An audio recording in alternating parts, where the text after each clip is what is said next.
Ankita and welcome to my channel AC arrow hub. And आज के video में हम फाइनली स्टार्ट करेंगे book 3 of class 12 history. And इसी बुक से आपका स्टार्ट होगा मॉडर्न इंडिया। ठीक है, इससे पहले हमने फर्स्ट बुक सेकंड बुक में एंशिएंट एंड मिडाइवल पढ़ा, इससे आपका स्टार्ट होगा मॉडर्न इंडिया, मॉडर्न हिस्ट्री आपकी स्टार्ट होगी। इससे पहले जो भी दो बुक्स है उसके सारे चैप्टर्स कवर्ड है। आप मेरे चैनल के प्लेलिस्ट सेक्शन में जाओ, आपको वहाँ पे history, geography, political science, English के वीडियोज में मिल जाएंगे, वहाँ से जाके आप चेक कर सकते हो। क्लास 11 की कुछ वीडियोस अपलोडेड है, तो अगर कोई आपको जान पहचान का है तो आप प्लीज उनसे शेयर कर देना। And please do subscribe this channel, like this video if you like it and share कर देना यार। एंड अगर कोई आप में से इंस्टाग्राम पे है so you can follow me there also, उसकी लिंक डिस्क्रिप्शन बॉक्स में मिल जाएगी। तो बिना किसी देरी के चलिए शुरू करते हैं। सर चैप्टर में फर्स्ट हम जाएंगे आपके टॉपिक के नाम से। जो टॉपिक है आपका, जो चैप्टर है, इसका मतलब क्या है पहले वो समझेंगे, उसके बाद चैप्टर को शुरू करेंगे। Colonialism and country side. Colonialism क्या होता है एंड कॉलोनियलिज्म एंड इंपीरियलिज्म में डिफरेंस क्या होता है, ये चीजें ना आपके दिमाग में क्लियर होनी चाहिए इस चैप्टर को पढ़ने से पहले। कॉलोनियलिज्म क्या होता है? कॉलोनियलिज्म जैसे ब्रिटिश इंडिया पे आए थे, ठीक है, एंड इंडिया में क्या क्या किया था आपको पता है, इसको कहते हैं हम कॉलोनियलिज्म। तो कॉलोनियलिज्म इंपीरियलिज्म में डिफरेंस क्या है?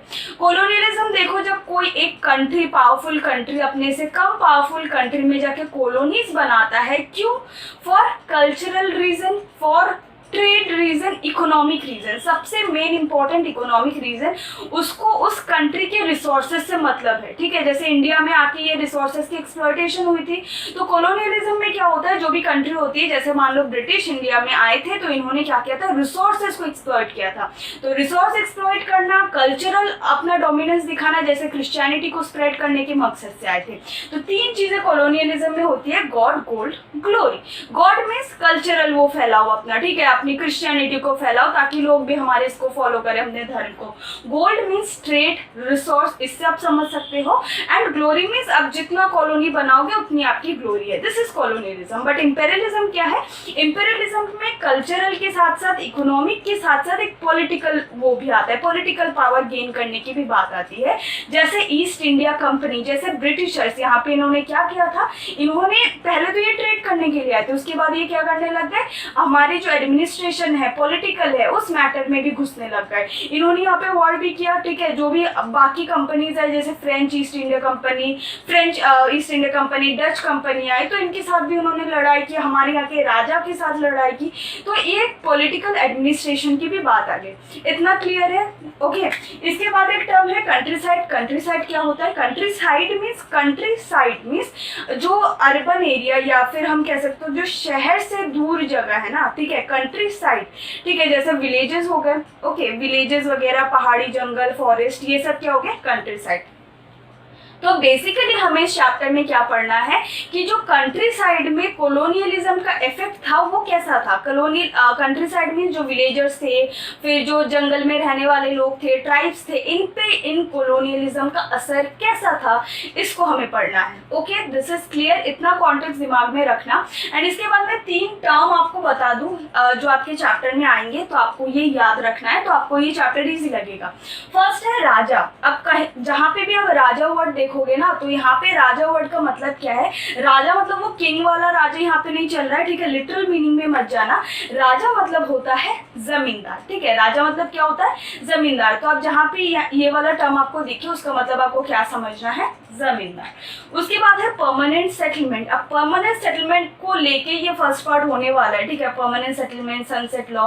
परमानेंट सेटलमेंट क्या है? As the name suggest, permanent and settlement means जो भी सेटलमेंट से रेवेन्यू कलेक्ट की जाती थी, जो भी ब्रिटिशर्स जो रेवेन्यू वो लेते थे, वो परमानेंट होता था। मीन्स जो जमींदार को जो भी रेवेन्यू जाके देना पड़ता था ब्रिटिशर्स को, वो परमानेंट होता था कि अब कितना भी उगाओ, हमें कोई उससे लेना देना नहीं है, बट हमें इतना पैसा आपको जो है मंथली देना पड़ेगा, वैसी वाली बात है, ठीक है। एंड सनसेट लॉ क्या है? सनसेट लॉ मीन्स ये जो भी पैसा लिया जाता था, ये सनसेट से पहले देना होता था। ओके, नहीं तो उसके बाद क्या होता है वो हम तो देखेंगे, बट इतना आप ध्यान रखना। तो फर्स्ट स्टार्ट करते हैं हमारा टॉपिक एंड ऑक्शन इन वर्धमान। तो हम बात करेंगे यहाँ पे स्पेसिफिकली बंगाल की। बंगाल क्यों? क्योंकि आपको पता है जो कॉलोनियल रूल फर्स्ट कहाँ पे एस्टेब्लिश हुआ था? बंगाल में। बैटल ऑफ प्लासी हुआ था 1757 में, उसके बाद सिराजुद्दौला हार गए थे, ब्रिटिशर्स जीत गए थे, जिसके बाद उन्होंने ये रेवेन्यू वाला सिस्टम भी चालू कर दिया था। ओके, तो फर्स्ट जो कॉलोनियल रूल इनका था कहाँ पे था? बंगाल पे। ओके, इतना दिमाग में रखना कि हम बंगाल की बात पढ़ेंगे। बर्धमान आएगा, यहाँ पे दिनाजपुर आएगा, तो जो भी बंगाल में रहते हैं उनके लिए थोड़ा सा मतलब अच्छी बात है, उनको समझ ज़्यादा आएगा। ओके, तो एन ऑक्शन इन बर्धमान। अब क्या हो रहा था देखो, बर्धमान जो आज इसको बर्धमान कहते हैं, ठीक है, बर्धमान ये अब पहले कहा जाता था। तो 1797 में क्या हो रहा था, बर्धमान में एक ऑक्शन चल रहा था। ऑक्शन एक बहुत बड़ा एक पब्लिक इवेंट था जहाँ पे जो एक प्रॉपर्टी है उसको बोली लगाई जा रही थी, ठीक है, ऑक्शन चल रहा था। एंड जो राजा थे बर्धमान के, राजा मीन्स कौन, जो जमींदार थे बर्धमान के, उनकी जो वो स्टेट है, उनकी जो जमीन है उसको बेचा जा रहा था। एंड उससे पहले 1973 में क्या हो गया था, परमानेंट सेटलमेंट वाला जो लॉ था वो आ गया था, ठीक है, ये जो रूल था, रेवेन्यू वाला सिस्टम था, ये आ गया था, इतना याद रखना। एंड उसके तहत ही जो है ये जो जमीन है ये क्या हो रही थी, राजा की, जमींदार की जो जमीन है ये ऑक्शन में लगाया जा रहा था। ओके, काफी ज्यादा परचेसेस आए थे उस ऑक्शन में, ठीक है, काफी ज्यादा लोग वहां पे बोली लगाने आए थे। एंड जब पता लगाया गया, ठीक है, तो ये देखा गया कि जो आधे से ज्यादा जो वहां पे जो बोली लगाने आए थे वो कहीं ना कहीं से राजा के सर्वेंट थे, एजेंट थे, मीन्स राजा से ही रिलेटेड थे, उन्होंने बोली लगाई। तो ये जो पूरा जो मामला है ये ऑक्शन का, ये क्या था, फिक्शियस था। ये तो मतलब एकदम ये हो गया कि राजा ने चालाकी की, अपने लोगों को भेजा, खरीदो जाके प्रॉपर्टी, खरीदो जाके ये मेरा जमीन, और ताकि राजा के पास ही दोबारा आ जाए। ओके, तो ये राजा जो है ये क्यों, मतलब ये क्यों नहीं दे पाते थे अपना ये रेवेन्यू? तो ये अगर रेवेन्यू नहीं दे पाते थे तो क्या होता था, इनकी ये जो जमीन है ऑक्शन में लग जाती थी। मैंने आपको परमानेंट सेटलमेंट बताया, परमानेंट सेटलमेंट क्या होता था, एक फिक्स रेवेन्यू देनी पड़ती थी। एंड ये जो परमानेंट सेटलमेंट का सिस्टम था ये उड़ीसा में भी था, बिहार में भी था, बंगाल में भी था। ओके, तो इनको क्या होता था, एक फिक्स रेवेन्यू देनी पड़ती थी। एंड अगर ये फिक्स रेवेन्यू नहीं दे पाए तो इनकी जो जमीन है ऑक्शन हो जाता था, एंड जिसका केस हमने यहाँ पे पढ़ा। तो आखिरकार ये क्यों नहीं दे पाते थे अपनी ये रेवेन्यू? तो the problem of unpaired revenue, ये जो रेवेन्यू है क्यों नहीं दे पाते थे जमींदार, इसको भी देखते हैं। तो 1770s पे एक फमाइन आई थी, फमाइन मीन्स भुखमरी वगैरह की सिचुएशन थी, इकोनॉमिक क्राइसिस डाउन था। एंड ब्रिटिशर्स ने सोचा कि इसको हमें उभरना चाहिए और ज़्यादा एग्रीकल्चर में, ठीक है, ट्रेड में एंड रेवेन्यू में इनको ध्यान देना चाहिए, इनको और बढ़ाना चाहिए, ठीक है, मीन्स एग्रीकल्चर की जो कंडीशन है, ट्रेड की कंडीशन, इनको और ज़्यादा हमें बढ़ाना चाहिए, इतना उन्होंने सोचा। एंड उन्होंने सोचा कि अगर हमें एग्रीकल्चर को बढ़ाना है तो हमें इन्वेस्टमेंट भी बढ़ाना पड़ेगा, ठीक है, मीन्स जो इन्वेस्टर्स है या फिर एंटरप्रेन्योर्स है, जितना ज़्यादा होगा उतना ज़्यादा एग्रीकल्चरल डेवलप होगा, ट्रेड डेवलप होगा। तो उन्होंने एक प्लान सोचा अपने दिमाग में, उन्होंने ये सोचा कि हम एक रेवेन्यू सिस्टम रखते हैं, परमानेंट रेवेन्यू सिस्टम रखते हैं, ठीक है, जिसको इन्होंने परमानेंट सेटलमेंट बोला। तो Britishers thought of permanent settlement. Permanent settlement में क्या होगा, वो एक फिक्स रेवेन्यू रखेंगे, तो जो एंटरप्रेन्योर्स होंगे, जो अपने जमीन पे जो मतलब अपने पैसे इन्वेस्ट करेंगे, ठीक है, वो प्रॉफिट कमाने की कोशिश करेंगे, ठीक है, एंड जो प्रॉफिट होगा उसमें से कुछ वो तो रेवेन्यू लेंगे, एंड जो प्रॉफिट होगा उससे जो बच के जो प्रॉफिट निकलेगा वो क्या होगा, एंटरप्रेन्योर के पास जाएगा।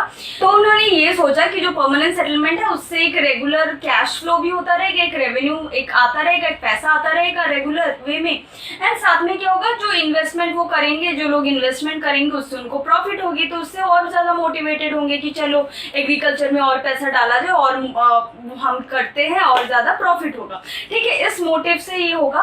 सेकेंड पर्पज इनका ये था कि एक ग्रुप ऑफ योमैन भी बनेगा। योमैन क्या होता है, मीन्स उनके वफादार बनेंगे, ठीक है, कुछ पीजेंट्स ऐसे कुछ न्यू पीजेंट्स होंगे जो कि ब्रिटिशर्स के वफादार होंगे, ब्रिटिशर्स को ज्यादा मानेंगे, ठीक है, इससे उन्होंने सोचा। तब उन्होंने सोचा ठीक है ये प्लान हमारे लिए सही है, तो अब किसको बोले कि हमें एक परमानेंट जाके आप रेवेन्यू दो।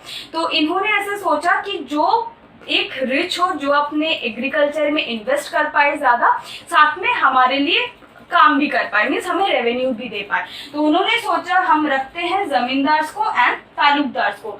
जमींदार्स क्या होता है, देखो जमींदार्स ये नहीं होते कि उनकी एक जमीन होती है उसमें वो खेती वगैरह करते हैं या फिर दूसरों से करवाते हैं, ये नहीं होता। जमींदार्स कौन होते हैं, जमींदार्स वो रेवेन्यू कलेक्ट करते हैं। उनके अंदर मतलब एक गाँव होती है, बहुत सारे गाँव होती है, ठीक है, एक गाँव में बहुत सारे गाँव होती है जिसमें से वो पैसा कलेक्ट करते हैं। तो उस गाँव के अंदर जितने भी जमीन है उसमें रेवेन्यू कलेक्ट करने का काम किसका है, रेंट कलेक्ट करने का काम किसका होता है, जमींदार्स का होता है। तालुकदार्स कौन होता है, जिनके पास एक तालुकाज होती है। तालुका तालुकाज आप लैंड ले सकते हो, ठीक है, या फिर एक एरिया ले सकते हो, उनको कहते हैं तालुकदार, जिनके पास तालुकाज होती हैं।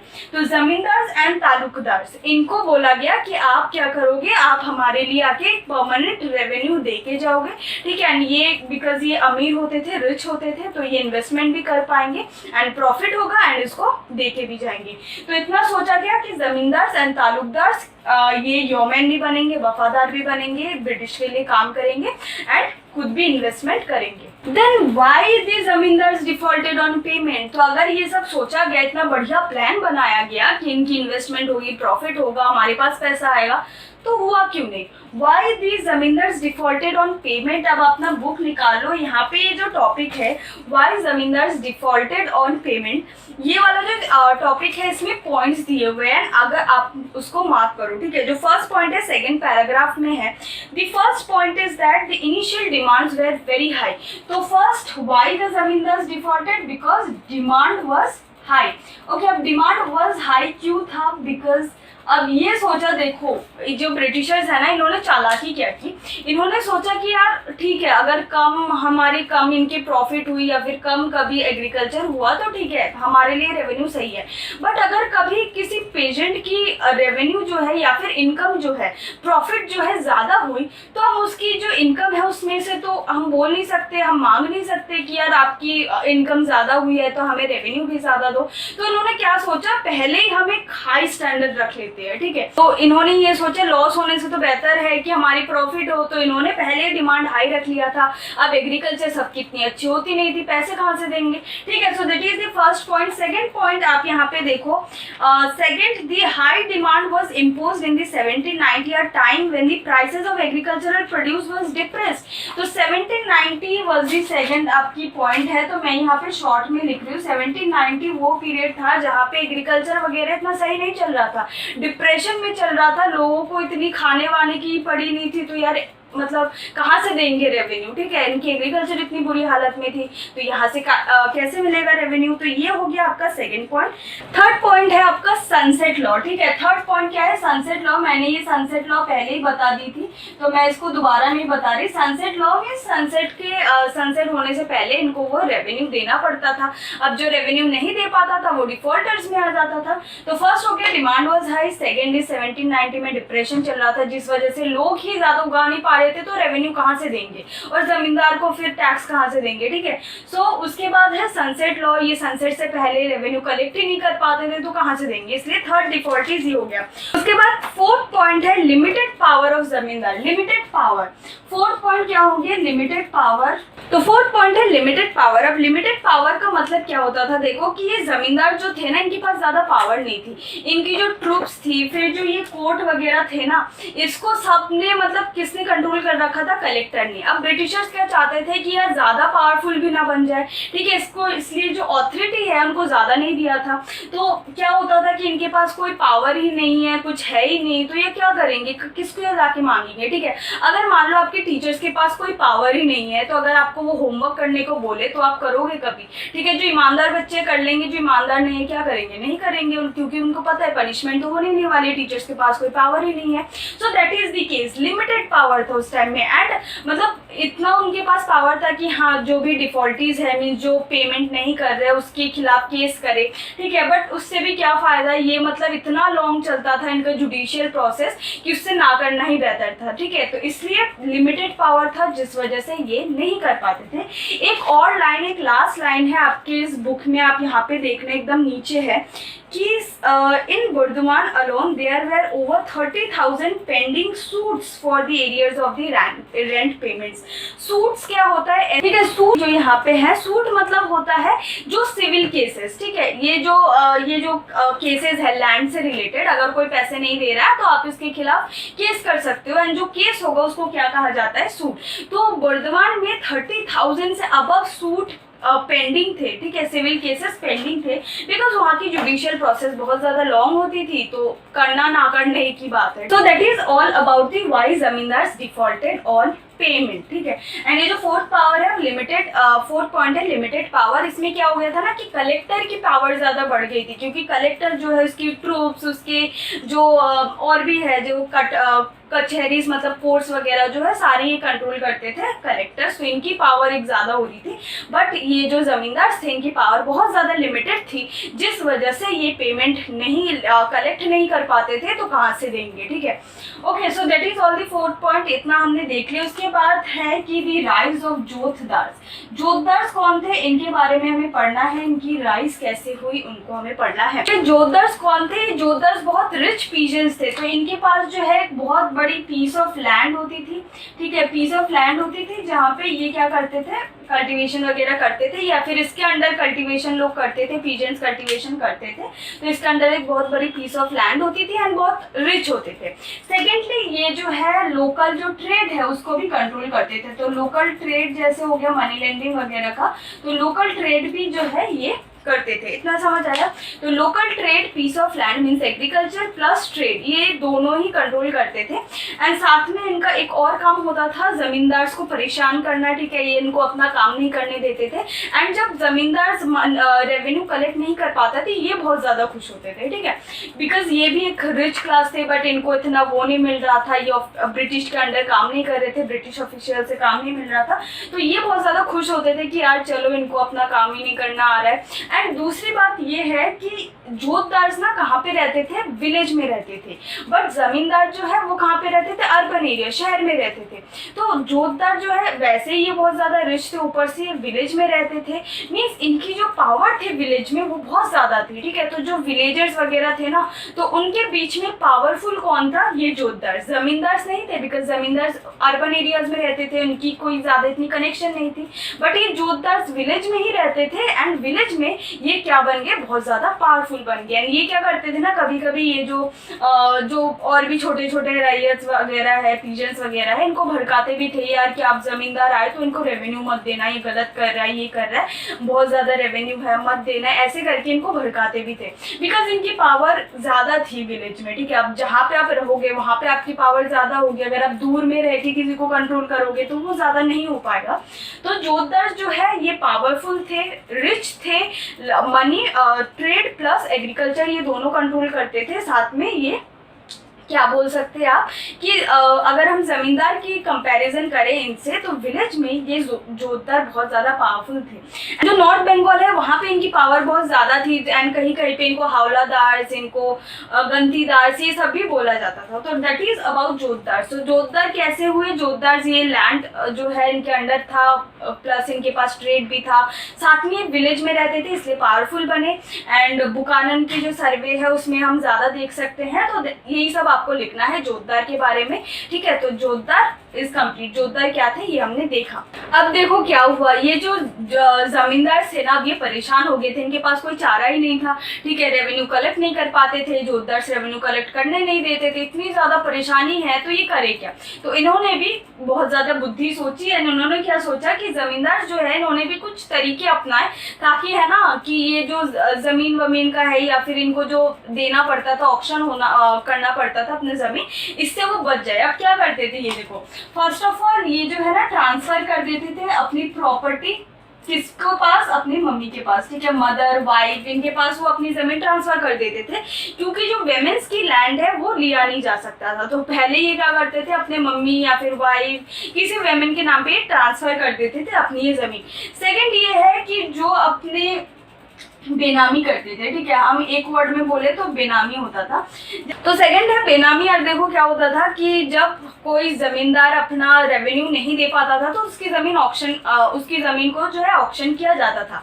अब वो जो ऑक्शन में लोग आते थे वो क्या होते थे, मतलब ये जमींदार से ही कनेक्टेड होते थे, उसका एजेंट, उसका सर्वेंट और जो भी है घर वाले आ जाते थे, इसका लेके चले जाते थे। अब क्या होता था ना कि मान लो आपने लैंड ली, ये जमींदार की लैंड है, एंड इससे जो ऑक्शन में जिन्होंने बोली ज़्यादा लगाई इसको ये लैंड मिल गया।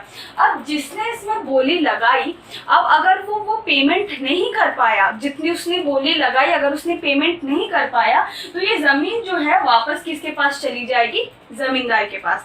तो ये क्या करते थे ना कि ये जो आते थे, इसके जो भी सर्वेंट्स या फिर जान पहचान वाले जो भी इस लैंड को खरीदने आते थे, जो भी इसकी प्रॉपर्टीज को खरीदने आते थे, वो क्या करते थे, खरीद तो लेते थे, बहुत ज़्यादा बोली लगा के बोल तो देते थे हाँ हमें खरीदना है, बट बाद में जाके पेमेंट ही नहीं करते थे। तो ये जो जमीन है किसके पास दोबारा चली जाती थी, जमींदार के पास। तो बड़े बड़े जमींदार भी ये करते थे, ठीक है, ये नहीं कि छोटे मोटे करते थे, बड़े बड़े जमींदार भी ये सब किया करते थे। ओके, तो इसके अंदर ही आप दो पॉइंट्स बना सकते हो, ठीक है, अगर 4 मार्क्स का क्वेश्चन आया। फर्स्ट पॉइंट आपका ये ट्रांसफर वाला बनेगा, सेकंड पॉइंट इस बेनामी पे बना देना, 2 पॉइंट इसका आराम से बन जाएंगे, डिवाइड करके बना देना। थर्ड पॉइंट में लठेल्स की बात आएगी। लठेल्स अब देखो क्या होता था ना, कभी कभी ये भी करते थे कि जो इनके, अगर मान लो ये तो बेनामी तो होती थी, बट जो एक्चुअल जो बायर्स होते थे, मीन्स एक्चुअली जो बोली लगाने वगैरह आते थे, इनको लठेल्स मार के ना मार के भगा देते थे कि अब मत ही आओ यहाँ पे, ठीक है, कि खरीदनी मत आओ आप लैंड। तो लठेल्स भी रखे होते थे। ये लठेल्स क्या करते थे, कोई भी अगर खरीदने आया ये लैंड, उसको मार के भगाते थे, ठीक है। साथ में कुछ रैयत भी, जो भी पीजेंट्स वगैरह होते थे, वो भी प्रोटेक्ट करते थे कि कोई नहीं आए इस लैंड को खरीदने, बिकॉज उनकी एक अटैचमेंट थी, ठीक है, जमींदार वगैरह के साथ अगर अटैचमेंट है तो ये क्या करते थे, ये भी प्रोटेक्ट करते थे ताकि कोई आए ना खरीदने। ओके, 3 पॉइंट समझ आए। फर्स्ट इज ट्रांसफर कर देते थे अपनी प्रॉपर्टी को। सेकंड है बेनामी, मीन्स उनके मतलब फेक, हम कह सकते हैं फेक बायर्स आते थे, एंड वो जो बायर्स है उनकी लिंक राजा या फिर जमींदार के साथ होती थी। थर्ड है लठेल्स। लठेल्स मीन्स ये क्या करते थे, जो भी खरीदने आते थे एक्चुअली उनको मार के भगाते थे, रईस थे वो भी भगाते थे। ये सब सीन चलता था, ये सब चालाकी इन्होंने लगाई थी। एंड बाद में जाके हम देखें तो कहीं ना कहीं ये जमींदार, जो मैंने आपको पहले जोतदार वाला बताया, तो जमींदार की जो पावर है वो बाद में ना घटती जा रही थी। एंड उसके बाद कौन आए पावर में, जोतदार। जोतदार क्योंकि विलेज में ही रहते थे एंड ये पावरफुल बनते गए, एंड जमींदार की पावर जो है धीरे धीरे कम होती चली गई। इसके बाद पढ़ते हैं द 5th रिपोर्ट। अब ये रिपोर्ट क्या था, ध्यान से सुनना, ये एग्जाम में आ सकता है, इंपॉर्टेंट है।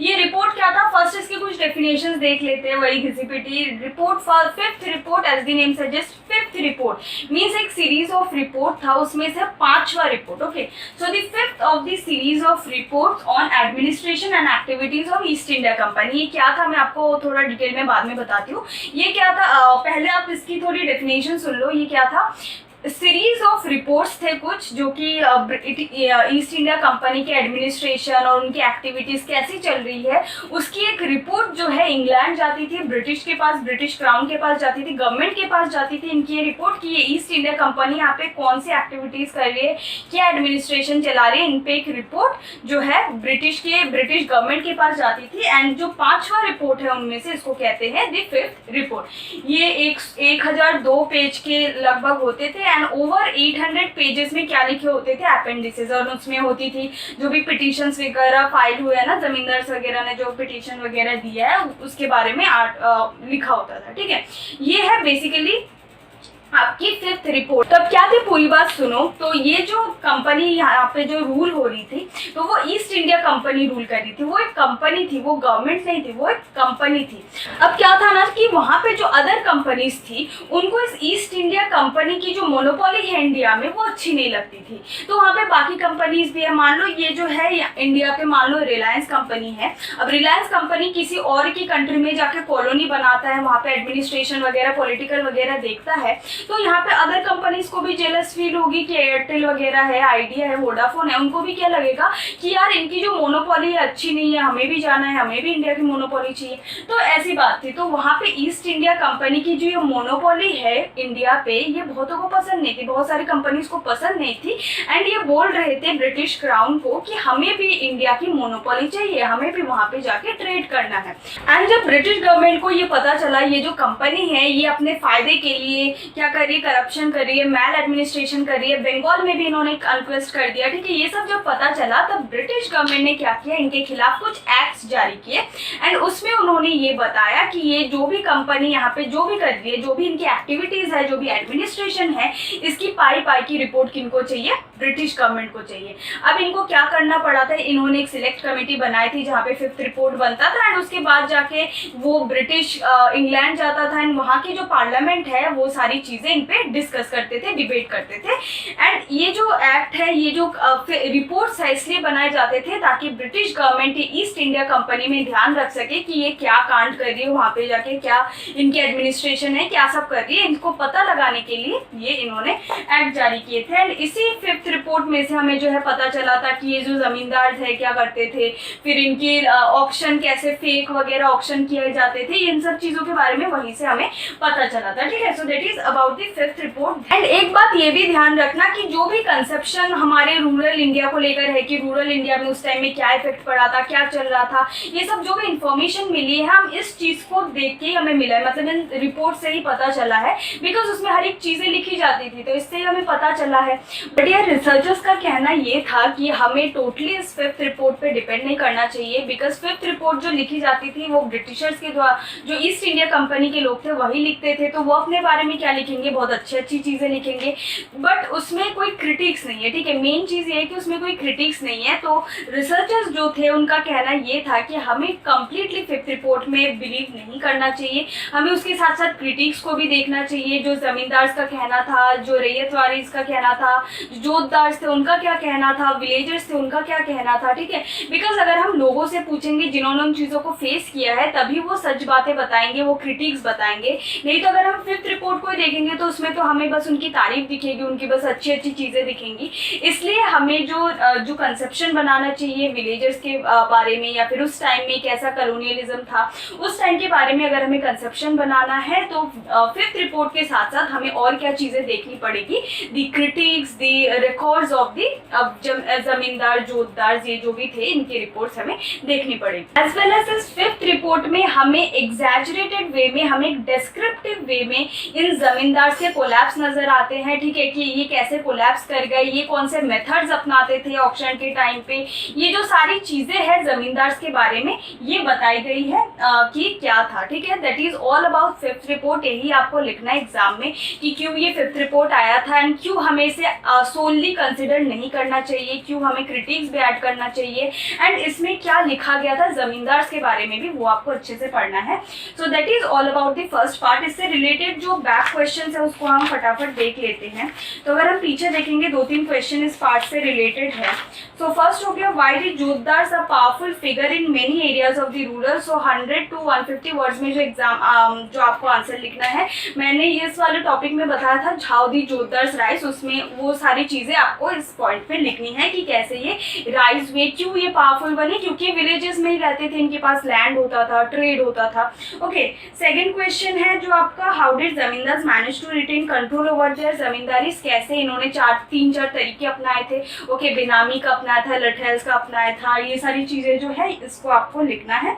How did zamindars manage to retain control over the zamindari, ये सब तरीके अपना के। ओके, उसके बाद एक आपकी जो राइटर शॉर्ट ऐसे है 250 to 300 वर्ड्स का। इसमें जो ऊपर वाला क्वेश्चन देखो 6th वाला, why were many zamindars auction after permanent settlement, क्यों ये ऑक्शन हो जाते थे।